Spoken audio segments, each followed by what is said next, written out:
पत्रकार बंधुओं को नए साल की शुभकामनाएं। आज लोहड़ी का त्योहार है, उसकी भी शुभकामनाएं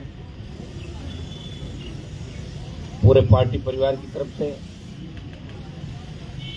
आज जो राजस्थान के अंदर ज्वलंत मुद्दे हैं, आज 35 लाख से ज्यादा बेरोजगार, जयपुर की आबादी के बराबर शायद, जिन्होंने डिग्रियां ले रखी है, वो कहीं न कहीं रोजगार के लिए संघर्ष कर रहे हैं हमेशा। और हर भर्ती का पेपर लीक हो जाता है। अभी जो सेकेंड ग्रेड भर्ती का पेपर लीक हुआ,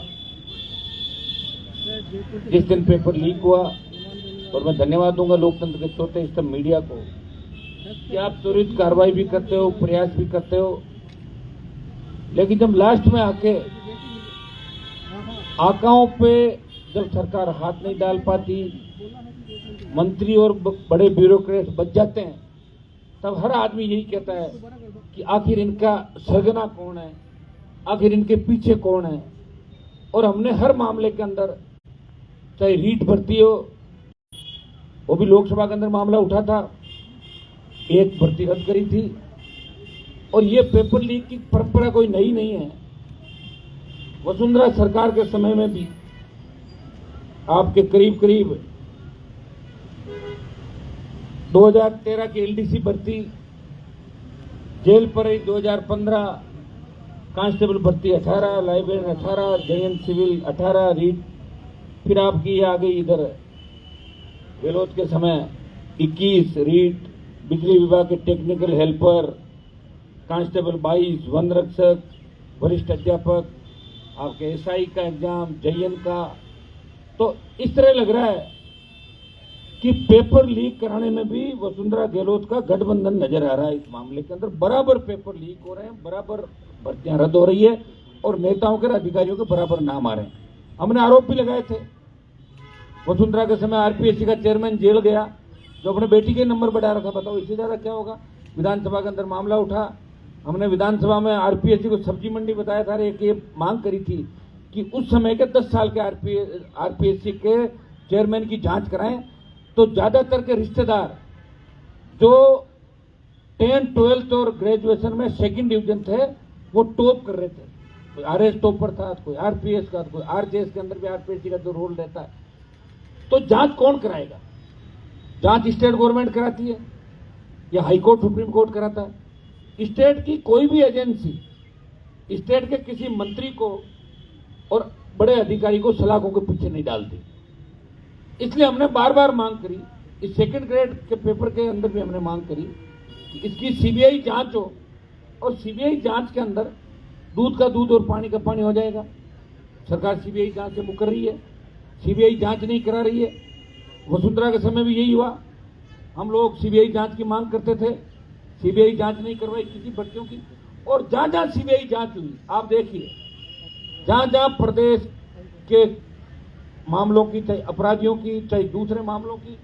मुझे याद है कि अशोक गहलोत के समय जब भंवरी कांड हुआ था और उसकी सीबीआई जांच हुई, तुरंत दे दी अशोक गहलोत ने सीबीआई जांच, बिना मांगे सीबीआई जांच। तो स्टेट की एजेंसी भी जांच करती थी, इसका मतलब उनका फेल्योर था स्टेट का सिस्टम। जो जांचें सीबीआई को देनी है, उसमें राजस्थान का आम आवाम सड़क पे है और राजस्थान का नौजवान सड़क पे है। हम बार बार डिमांड कर रहे हैं, मीडिया बोल रहा है, प्रिंट मीडिया बोल रहा है, इलेक्ट्रॉनिक मीडिया बोल रहा है, सोशल मीडिया से आवाज आती है, लोग ट्रेंड चलाते हैं ट्विटर पर कि सीबीआई जांच करो, राजस्थान को बचाओ, राजस्थान को बचाओ। आज तीनों आपने देख लिया, आरपीएससी को देख लिया। आरपीएससी के अंदर सबसे बड़ा महत्वपूर्ण जो पेपर सेट और जो गोपनीय शाखा होती है, वो होती है चेयरमैन के पास। चेयरमैन ही आरपीएससी का सर्वे सर्वा होता है। चेयरमैन के पास अथाक शक्तियां आरपीएससी के चेयरमैन के पास। और जब जब ये प्रमोटेड चेयरमैन बने, चाहे आपके वो आरपीएस से पहले गौरान थे, वो भी आरपीएस से थे, अभी संजय सोत्री हो गए, चाहे आरएस से और लोग बने, तो जब जब आरएस आरपीएस वहां पहुंचे चेयरमैन के पद पे, पट्टा बिठा दिया। और ये पॉलिटिकल नियुक्तियां तो जातिवार आरपीएससी के अंदर करते हैं, ये भी मैं इसकी गलत ही है। यहाँ सिर्फ उन्हीं लोगों की नियुक्ति होनी चाहिए जो उस मुद्दे की बात करें। अभी एक कोई वीडियो वायरल हो रहा था जिसमें कोई सब इंस्पेक्टर का वो जो एक इंटरव्यू ले रहे थे किसी संस्थान में, उसको पूछा कि भारत का राष्ट्रपति कौन है, प्रधानमंत्री कौन है ये तो मेरे को ध्यान नहीं, और उसने टॉप कर रखा बता रहे, और उसका इंटरव्यू बाकी था। इस तरह का वीडियो सोशल मीडिया पे चल रहा था। तो आप देखिए इससे बड़ा दुर्भाग्य नहीं होगा कि हम दिल्ली के अंदर हैं, लोग कहते हैं कि साहब वहाँ डिग्री मिल जाएगी क्या, बच्चा फेल हो रहा है, कोई जयपुर से डिग्री दिलवा दो, कोई बोर्ड की डिग्री वो दिलवा दो, आप ग्रेजुएशन करा दो। कितने प्राइवेट विश्वविद्यालय खोल दिया आपने, उत्तर प्रदेश से ज्यादा प्राइवेट यूनिवर्सिटी राजस्थान में खोल दी। कोई नियामक आयोग नहीं, चाहे जैसे एग्जाम कराते हैं, चाहे जैसे मार्कशीट देते हैं, चाहे जैसे नंबर देते हैं, चाहे जिसको पास कर देते हैं, चाहे जिसको फेल कर देते हैं। आखिर इस राजस्थान को कौन बचाएगा? राजस्थान को बचाने के लिए हम सबका कर्तव्य है। मैं धन्यवाद दूंगा मीडिया के मेरे भाइयों का कि जब एसीबी के डीजी ने एक फरमान जारी किया कि जो भ्रष्टाचारी है उनका नाम उजागर नहीं होगा। आपने प्रयास किया, हम सब ने प्रयास किया, और 3 दिन बाद सीएम ने वो आदेश वापस ले लिया। कितना बड़ा दुर्भाग्य कि भ्रष्टाचार के अंदर पकड़े जाने के बाद भी नाम उजागर नहीं हो, तो फिर क्या उसको इनाम दोगे जो भ्रष्टाचार के अंदर पकड़ा जा रहा है? और जब भ्रष्टाचार के अंदर कोई पकड़ा जाता है तो उसके पहले उसकी पूरी हमें वो करनी पड़ती है कि आपकी वॉइस रिकॉर्डिंग मिलान होता है, एसीबी वाले नोट देते हैं, उन नोट पे कलर होता है, तो सारा सिस्टम होने के बाद भी भ्रष्टाचार के अंदर पकड़ा जाता है। दूसरा, आप आय से अधिक संपत्ति पकड़ते हो तो पहले उसकी सारी संपत्तियां निकलवाते हो, बेनामी किन किन के नाम से, रिश्तेदारों की कौन है, उसके बाद एसीबी छापा मारती। लेकिन दुर्भाग्य देखिए, फरमान जारी कर दिया और सीएम ने वापस ले लिया। सरकार बैठे मंत्री कहते हमें तो जानकारी नहीं है, और सरकार की तरफ से बोल देते। तो ये राजस्थान के अंदर खेल चल रहा है वसुंधरा गहलोत के गठबंधन का। आप देखिए, पेपर लीक, अब हर भर्ती उसके अंदर है कि हर भर्ती होती है, एग्जाम होता है तो बच्चे पहले ही कहते हैं इसका पेपर आउट होने वाला है, एग्जाम देने जाएंगे उससे पहले कहते हैं तो पेपर आउट होगा। तो इस राजस्थान के अंदर जो भर्तियों पे भरोसा था, चाहे आरपीएससी, चाहे कर्मचारी चयन आयोग और माध्यमिक शिक्षा बोर्ड, जिसने रीट के एग्जाम उस समय करवाए, और वो भी उसके जो रीट की दुर्गति जो राजस्थान के अंदर हुई और देश में जो राजस्थान की बदनामी हुई। और आज भारतीय जनता पार्टी के हमारे आरएलपी के तीनों विधायक बैठे, जब रीट एग्जाम की सीबीआई जांच की मांग को लेकर बीजेपी आरएलपी ने सामूहिक मीटिंग की विधानसभा के अंदर, और ये कहा कि जब तक सीबीआई जांच नहीं होगी सदन नहीं चलने देंगे। और आप लोगों को छोड़ के और बीजेपी वालों ने अध्यक्ष से चैम्बर में जाकर अलग बात करी और सदन चला दिया। अब हमारी संख्या 3 है, ये अगर संख्या 30-40 होती तो हम रोक देता उसको। 3 व्यक्ति प्रयास कर रहे हैं, चाहे परिवहन घोटाला हो, किसी मंत्री का नाम आए, चाहे मुख्यमंत्री का करीबी महेश जोशी जिसका बेटा जिस तरह की धर्म बदल के और रेप की घटना करता है, चाहे नावा का महेंद्र जिसका परिवार हत्या के अंदर है, राजेंद्र विदुड़ी, आपका जोरीलाल मीणा के बेटे को पकड़ा, ये राष्ट्रीय लोकतांत्रिक पार्टी के संघर्ष का ही परिणाम है। मुख्यमंत्री के करीबी लोगों को छूट दे रखी राजस्थान में। उसका कारण है कि जब सरकार गिर रही थी तो बहुत से लोगों ने सरकार बचाई, सब मंत्री नहीं बन पाए। तो कई लोगों ने कहा कि हम तो दोनों तरफ से गए, उधर भी गए इधर से भी गए, तो बोले ठीक है आप ऐसा करो, लूट खसोट करो, ये परमिशन उन लोगों को दे दो। तभी तो राजस्थान के अंदर लूट मची। अभी इस मामले के अंदर जो आरोपी आपका भागा है ढाका, वो तो सीएम के नजदीकी अमित ढाका जो था, यहाँ गृह मंत्रालय देखता था, उसके पास ही बैठ रहता था, उसका भाई बना हुआ था। मैंने आरोप भी लगाए थे मुख्यमंत्री के ओएसडी, जिन पर पहले भी आरोप लगे। ये जितनी भी कोचिंग संस्थाएं टूट रही है, बुलडोजर चल रहे हैं, इनके अंदर मुख्यमंत्री के ओएसडी की 2-3 जगह पार्टनरशिप है परिवार की, ये भी आरोप हम लोगों ने लगाए। आप ये बताए कि सारी इंटेलिजेंस है जिनको डीजी बनाया, वो पूछकर के अंदर ये कह रहे थे कि अपराध की गैंग की कमर तोड़ दूंगा, और 24 घंटे के अंदर पूछकर में गोली मार दी। यहाँ आपके बेरोड के अंदर देखिए कि किस तरह पुलिस कस्टडी के अंदर गोली मार के चले गए। सीकर के अंदर जो घटना हुई, तमाम राजस्थान के अंदर त्रैमाम मच रखा है, कोई किसी का हालचाल जानने वाला नहीं। गहलोत को चिंता है सरकार बचाने की, पायलट सीएम बनना चाहते हैं, और Bharatiya Janata party time pass कर रही है कि लोगों के पास विकल्प नहीं, कहां डालेंगे वोट, अपने आप हमें दे देंगे, बिना चेहरे के मोदी जी की लेट चलेगी, दे देंगे वोट। तो मैं यहाँ 2-3 मामलों में और जिक्र करूंगा। बजरी माफिया, ये वही बजरी माफिया जो वसुंधरा जी का करीबी हुआ करता था और बीजेपी के बड़े नेताओं के साथ 7 स्टार होटलों में आज भी दिखता हो, और यही बजरी माफिया गहलोत से सारी लीज ले ली उसने। 16 टन पास है, 40 टन भरवाता है, पर टन 500 रुपए लेता है। कई नेता आंदोलन भी करते हैं, लेकिन पता नहीं फिर बाद में कहां चले जाते हैं। बाड़मेर के अंदर 90 दिन से आरएलपी बालोतरा में आंदोलन कर रही है। आज हम तारीखों का ऐलान भी करेंगे। 3 बड़े जो हमारे प्रदर्शन है बिजली को लेके। 24 घंटे बिजली देने की बात करी, 7 घंटे रबी में, 6 घंटे खरीफ के अंदर बिजली मिल नहीं रही है। बिजली को लेकर त्राइमाम 3 घंटे 4 घंटे, और वो भी ट्रिपिंग आ रही बार बार। किस तरह सीट भर रहे हो किसान की। आपने तो कहा था बिजली थाने खत्म कर देंगे। कांग्रेस की सरकार में कई नेता जोर जोर से बोलते थे कि हम आएंगे, किसान की सीटें खत्म करा देंगे, 5% सेटलमेंट करा देंगे, 10% करा देंगे, लेकिन कुछ नहीं हो रहा राजस्थान के अंदर। इनके नेता ये जो भारत जोड़ो यात्रा निकाल के गए, 10 दिन में कर्ज माफी की बात कही राहुल गांधी ने। कहाँ कर्जा माफ हुआ किसानों को, बताओ मुझे। कितनी बड़ी बड़ी बातें कही।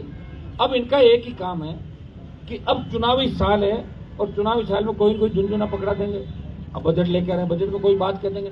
आप ये बताइए, बजट के अंदर जो चीजें आती है वो पूरी बजट का काम नहीं कर पाते। पिछली बार सीएम ने कितनी घोषणाएं करी बजट में, जो भर्तियां सारी अदर जुल में लटक गई, रद्द हो रहे हैं, पेपर लीक हो रहे हैं। कौन सुरक्षित है राजस्थान का, आप अंदर बताओ। आप पत्रकार सुरक्षित नहीं, नेता सुरक्षित नहीं। अस्पताल के अंदर आप चले जाओ, जो व्यवस्थाएं आप देख रहे हो अस्पताल के अंदर, जिस तरह अपराध में हम नंबर 1 पे आ गए देश के अंदर, आज देखिए 23 पायदान से नंबर 1 पे आना कितना बड़ा दुर्भाग्य है। तो मैं इस मौके पे आपको ये कहना चाहूंगा कि राष्ट्रीय लोकतांत्रिक पार्टी राजस्थान के अंदर पेपर लीक के जो मामले हो रहे हैं, इन भर्तियों में जो मंत्रियों के, ब्यूरोक्रेट्स के नाम खुल के सामने आ रहे हैं, मुख्यमंत्री के करीबी लोगों के नाम आ रहे हैं, इसको लेके बड़े आंदोलन राजस्थान में। विधानसभा का 23 तारीख से जो सत्र है, इसमें तो मजबूती से हमारी पार्टी मामले उठाएगी, लेकिन 23 तारीख से जो सत्र है उससे पहले हम 3 बड़े प्रदर्शन पेपर लीक को लेकर 17 तारीख को जयपुर के अंदर आरएलपी का बड़ा प्रदर्शन होगा, 17 जनवरी को, और 19 जनवरी को बालोतरा बाड़मेर के अंदर बजरी माफिया के खिलाफ जो 90 दिन से आरएलपी की तमाम पदाधिकारी वहां बैठे हैं, वहां से हम शुरुआत करेंगे। तमाम राजस्थान में जहां जहां बजरी के माफिया गुंडागर्दी कर रहा है उनके खिलाफ आरएलपी बिगुल बजाएगी, लड़ेगी। और 20 तारीख को अजमेर डिस्कॉम का जो कार्यालय एमडी का, उसका 20 तारीख को राष्ट्रीय लोकतांत्रिक पार्टी घेराव करेगी। ये 3 बड़े प्रदर्शन आगामी आप 23 तारीख से पहले पहले राष्ट्रीय लोकतांत्रिक पार्टी का हमारा मकसद एक ही है कि हमारा वो राजस्थान जहाँ लोग बाहर से पढ़ाई करने के लिए आते थे, जब मैं यूनिवर्सिटी में अध्यक्ष था उस समय बाहर के लोग आते थे, कहते थे कि राजस्थान विश्वविद्यालय का एक बहुत बड़ा रुतबा है, यहाँ के स्कूल अच्छे हैं, कॉलेज अच्छे हैं। और दुर्भाग्य से देखिए कि लोग यहाँ से टीसी कटा के जा रहे हैं, अब अपने बच्चों को लेके जा रहे हैं। ये जगह ठीक नहीं है, गैंगवार के अड्डे बन गए राजस्थान में। आज कोई सुरक्षित नहीं राजस्थान के अंदर, और अंतिम जांच कभी नहीं होती। जिन मंत्रियों के नजदीकी लोगों पर मैंने आरोप लगाए, अभी इनके सब की अगर जांच होती सीबीआई की तो सारे जेलों के अंदर होते, लेकिन जांच कराएगा कौन? जांच मुख्यमंत्री कराते हैं। और बीजेपी चुप है। बीजेपी का एक भी नेता मेघ जोशी के खिलाफ एक बयान नहीं दिया, बताइए आप।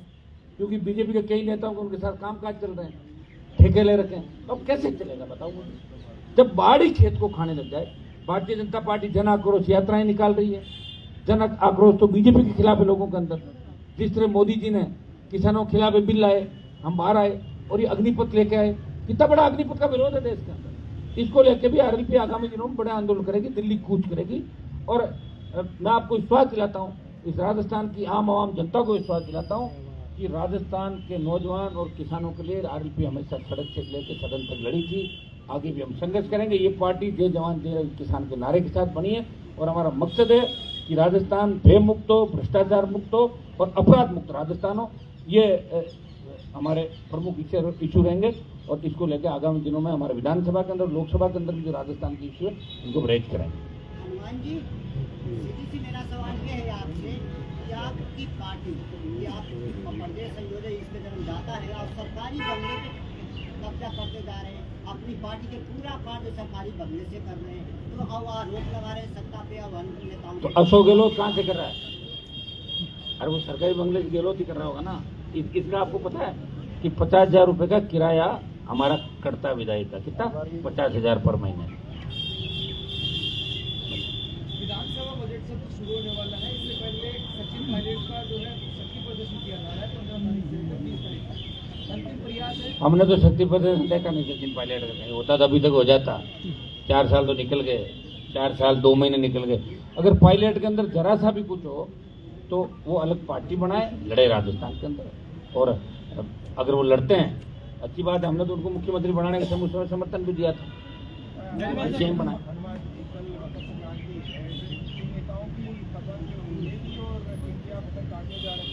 अरे सब हो जाएगा, आप चिंता मत करो, तेबीस आने दो आप। अभी ये उपचुनाव थे ना, उनको लेके आप मत चलो। इन उपचुनाव में कहीं 47 आए, कहीं 48 आए, उनको छोड़ो आप। 23 का चुनाव अलग होगा।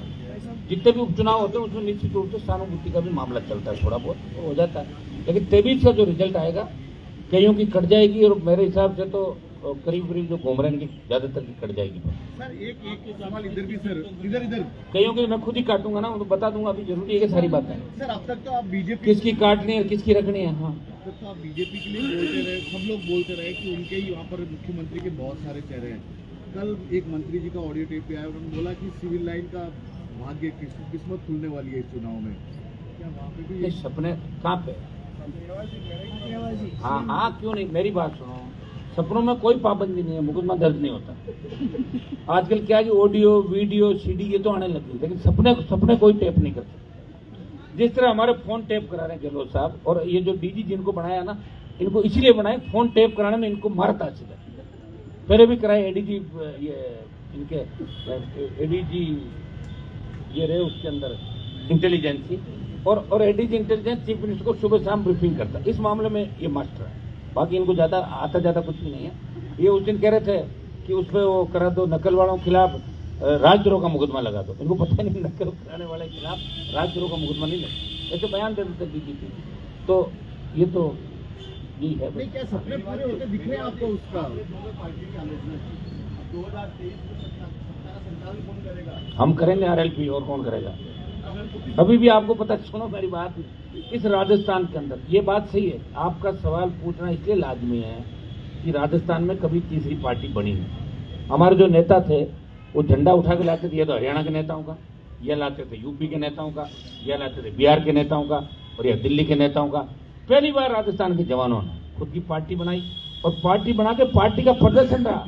4 साल के अंदर 3 विधायक, 1 सांसद, 5 प्रधान, 1 म्युनिसिपलिटी का चेयरमैन, और हर जगह विपक्षी भूमिका अगर कोई निभा रहा, सड़क से लेकर सदन तक आप देखिए कि आरएलपी सबसे पहले आती मैदान का। तो आरएलपी अब बहुत बड़ी पार्टी राजस्थान की हो गई। हमने पहले भी कहा था कि हम गठबंधन उन लोगों से कर सकते हैं जो कांग्रेस और भारतीय जनता पार्टी के खिलाफ है, बाद में नहीं भागे। जिस तरह इस बार भागे थे ना कई दल, ऐसे दलों से गठबंधन नहीं होंगे। हो सकता है कुछ सीटों में गठबंधन हो जाए, लेकिन 150 से 200 सीटों के बीच राष्ट्रीय लोकतांत्रिक पार्टी अपने दम पे राजस्थान के अंदर चुनाव लड़ेगी आगामी 23 में। लगातार मांग हो रही है सीबीआई जांच की, आप भी कर रहे हैं, बेरोजगार भी कर रहे हैं, भी कर रहे हैं। अगर मांग नहीं मानती तो क्या होगा? और आंदोलन, भारत जोड़ो यात्रा तो फ्लॉप होगी ना, वो तो कांग्रेस को जोड़ रहे हैं, टूट गई ना कांग्रेस चारों तरफ से, कहीं जीते भी, इसका भी कुछ बन गया, तो खुद के अंदर की लीडरशिप कैसे, इसके लिए कर रहे हो, भारत के लिए नहीं, तो खुद कांग्रेस के नेता कैसे बने, ये यात्रा है उनकी। केजरीवाल साहब, आप कई मुद्दे उठाते हो, ये बिजली के संकट की आपने बात की। राजस्थान में जितनी भी सरकारी संयंत्र हैं इनको कोयला नहीं मिल रहा, पर प्राइवेट जितने भी संयंत्र हैं इनके पास में आसानी से कोयला उपलब्ध है।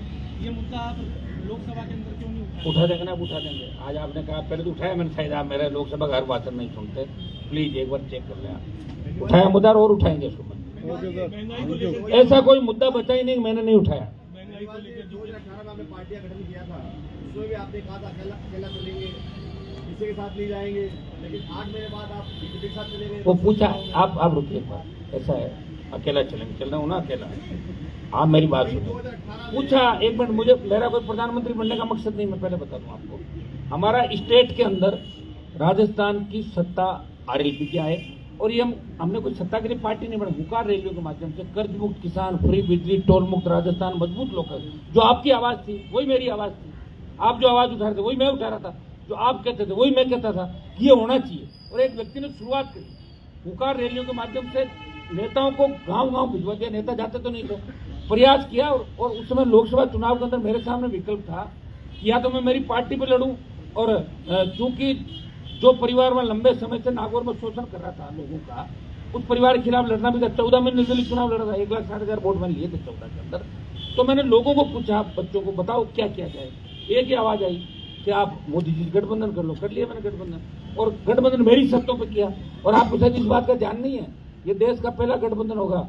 जब वसुंधरा जयपुर में थी तैयार होकर बैठी थी अंदर आने के लिए, अंदर नहीं आने दिया मैंने कहा इसके साथ नहीं बैठूंगा। हो सकता है ऐसे गठबंधन, ये तो कभी कभार होता है गठबंधन, ऐसे बातें होती ज्यादा।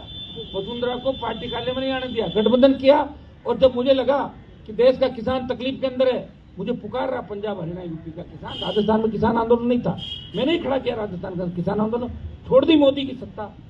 और अब जब जवान पर संकट आया, जवान के लिए अगर देश में कोई एमपी लड़ रहा है अग्निपथ के खिलाफ, हनुमान बेनीवाल लड़ रहा है, 2 लाख जवानों की रैली करी, पहले दिन आंदोलन में कूदा। लोकसभा के अंदर आप देखते हो तख्ती लेके कौन खड़ा रहता है हमेशा कि अग्निपथ वापस लो, मैं दिल्ली भी कूच करूंगा। ये स्टेट के आंदोलन है, मजबूती से हम पहले भी लड़ रहे थे, आगे भी लड़ेंगे। और जितने भी भ्रष्टाचारी कांग्रेस बीजेपी के हैं, देखिए मेरा किसी जाति से झगड़ा नहीं, किसी व्यक्ति से झगड़ा नहीं, जो करप्शन करेगा, अपराध करेगा, उसके खिलाफ हनुमान बेनीवाल खड़ा मिलेगा आपको हर जगह, आम आदमी के लिए, गरीब आदमी के लिए, हर जाति के लिए। आप मेरे पास कोई मामला आ गया, तो मैं ये नहीं पूछता उसकी जाति क्या है, वो मामला में लोकसभा और विधानसभा के अंदर हमेशा मेरे विधायक आप देख रहे हैं मजबूती से सबसे पहल करते हैं। मुझे तो कई बार ये लगता है कि बीजेपी कांग्रेस का पीछा नहीं किया, हमारा पीछा करिए। आप देखिए आरपीएस, जैसे ये 2nd ग्रेड का पेपर लीक हुआ, जैसे मीडिया के माध्यम से हमें जानकारी मिली, 4 प्रदर्शन का मैंने डाला सोशल मीडिया पे, 4 बजे आरपीएससी अजमेर, गहलोत का घर जोधपुर, बीडी कला का घर बीकानेर और जयपुर राजधानी, 4 प्रदर्शन हम करेंगे 4 बजे। उससे पहले बीजेपी वाले बोले कि कोई सुना करो तो उसके ताले तोड़ लो। 7-8 जन चले गए और वहाँ कोई घर में रहता उसका घर के खबर से बोले क्या ताले तोड़ दिए, ताले तोड़, ताले तो मेरे घर के टूट गए, चोर पकड़े के बाद। मैं ये कह रहा हूँ, मेरी बात भी तो आप ध्यान से सुनो। आप बताएं, पहले तो आप ये बताओ हरीश चौधरी किसकी टीम है, पहले आप जानते हो? जब कॉलेज यूनिवर्सिटी में पढ़ते थे तो अशोक गहलोत अगर 5 बजे आते, 4 बजे आते ट्रेन में, तो 3:30 बजे जाके खड़ा हो जाता थैला लेकर। वो तो उसको पॉलिटिकल पापा कहते थे गहलोत को, पता 2 पापा होते हैं, एक तो जो पैदा करता है और एक राजनीति, वो कहते हैं पॉलिटिकल पापा है गहलोत। जो 40 साल पॉलिटिकल पापा कर, वो कल को कहते हैं कि हनुमान जी दिए, अभी आपके लिए कोई कहते हैं आपका चैनल ये, तो कहने थोड़ी हो जाएगा, आरोप प्रत्यारोप लगता है। कांग्रेस भी डर गई, भाजपा भी डर गई। जिस तरह में कोई बीजेपी के एक नेता का बयान कह रहा था, वो कह रहा था कि आरएलपी के अंदर तो पागल घूम रहे, बताओ इसका मतलब उसकी मानसिक स्थिति ठीक नहीं जो बयान कर रहा, क्या बात कर रहे हो? डर गए कांग्रेस बीजेपी के लोग। मेरे दरवाजे पे मैं नहीं जाता किसी के दरवाजे, आप देख लेना, आगे भी चुनाव आएगा, चक्कर लगेंगे, लेकिन कोई फायदा नहीं। इस बार राष्ट्रीय लोकतांत्रिक पार्टी राजस्थान को बचाने के लिए मजबूती से लड़ेगी। उसका इलाज कर दिया मैंने, सुन लो मेरी बात। हाँ ना दावा क्या किया, आपको पता ही नहीं, फिर अभी कंटेम्प्ट उसका। हाँ बताओ। तो मैं ये कह रहा हूँ वो सब इन्फ्लुएंसर है जो कह रहे हैं ये बात। बीजेपी तो कह रही कांग्रेस की बी टीम, कांग्रेस कह रही बीजेपी। मैंने कहा दोनों पार्टियां सी टीम करेक्ट है, कांग्रेस और भारतीय जनता पार्टी। और आप पार्टी का नाम क्यों ले? क्या आप पार्टी का सामान क्या राजस्थान के अंदर क्या वजूद है आप पार्टी का? तो एमएलए क्या उनका आप पार्टी का? आ रहे कौन मना कर रहा है? बड़ा सरकार यहाँ पे बनाई करो गुजरात में, कहाँ गए? यूपी में लेनी क्या सीट है? अब ठीक हो गया वो दिल्ली पंजाब कोई आपस में। अरे तो ऐसा है, मैं ये कह रहा हूँ कि मेरे खिलाफ अगर बोला तो माफी मांगता हुआ नजर आ रहा है, हाथ जोड़ता हुआ मेरे यहाँ माफी मांगने की, माफ करो मुझे। ऐसे बयान देकर अपने बयान से बदलना, बोल और बाप एक ही होता है, इसका बयान होता है वही होता है। मेरा बयान है कि मैंने कहा वसुंधरा मुक्त करूंगा, भगा दिया वसुंधरा को। कितना टाइम हो गया? टाइम हमें भी लगा होगा, लेकिन वसुंधरा नहीं है राजस्थान के अंदर। जो क्रेज था ना, लोग सेल्फी लेने के लिए भागते थे, कोई नहीं जाता सेल्फी लेने, खुद ही फोन करती है सरपंच साहब आपके गांव में कोई कार्यक्रम हो तो मुझे भी बुला लीजिए। ये स्थिति मैंने करी भैया, बीजेपी ने नहीं करी वसुंधरा की। या आप कोई चीज को सोचना है, कई पत्रकार तो नए इनके अंदर, शायद 20 साल से संघर्ष चल रहा है मेरा, कोई आज का संघर्ष नहीं है, ठीक है ना। और हर संघर्ष किया, अपराधियों से लड़ा, भ्रष्टाचारियों से लड़ा, मुख्यमंत्रियों से लड़ा। गहलोत के बेटे को जोधपुर में जाकर आए, आपने सवाल किया था बीजेपी कार्यालय के बाद कि अब क्या करोगे? मैंने कहा इलाज कर दूंगा, कर दिया इलाज। ऐसे ही होता तो हमेशा सारी, अभी मेरे पास सत्ता दे तो फिर मैं सब बता दूंगा, ये हो गया वो हो गया। हाथ में थोड़ी तो लड़ रहे हैं यार। सबसे बड़ी बात, हमने पार्टी बचा ली, कम बात है क्या? कांग्रेस भी आरएलपी को तोड़ना चाहती थी, भाजपा भी तोड़ना चाहती थी, लेकिन टूटी नहीं आरएलपी। किसी के जाके होटल के अंदर नहीं गए, कोई बाड़े में नहीं थे, मेरे साथ थे उस समय भी, और आज भी साथ खड़े हैं तीनों विधायक। Okay, thank you.